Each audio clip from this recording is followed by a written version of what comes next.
మన ఇంట్లో ముఖ్యంగా దేవుడి గదిలో బల్లులు కనిపించడం చాలామందికి సాధారణ అనుభవమే.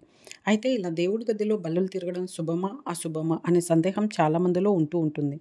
కొందరు దీన్ని అదృష్టానికి సంకేతంగా భావిస్తే మరికొందరు భిన్నంగా ఆలోచిస్తారు.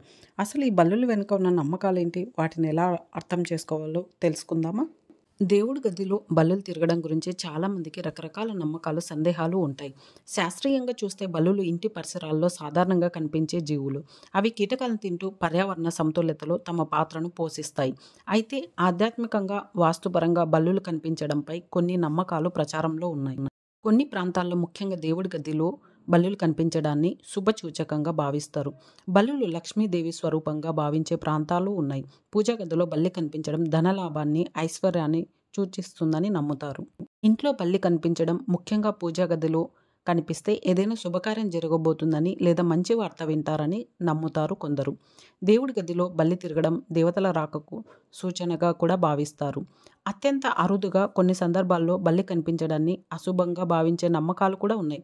కానీ అవి చాలా పరిమితం. ముఖ్యంగా బల్లి శరీరంపై పడటం వంటివి కొన్ని నమ్మకాలకు దారితీస్తాయి. ఇంటిలో బల్లులు తిరుగుతుంటే ఆ ఇంటిలో కీటకాలు ఉన్నాయని సూచిస్తుంది. కాబట్టి ఇంటిని శుభ్రంగా ఉంచుకోవడం, కీటకాలు లేకుండా చూసుకోవడం ముఖ్యం.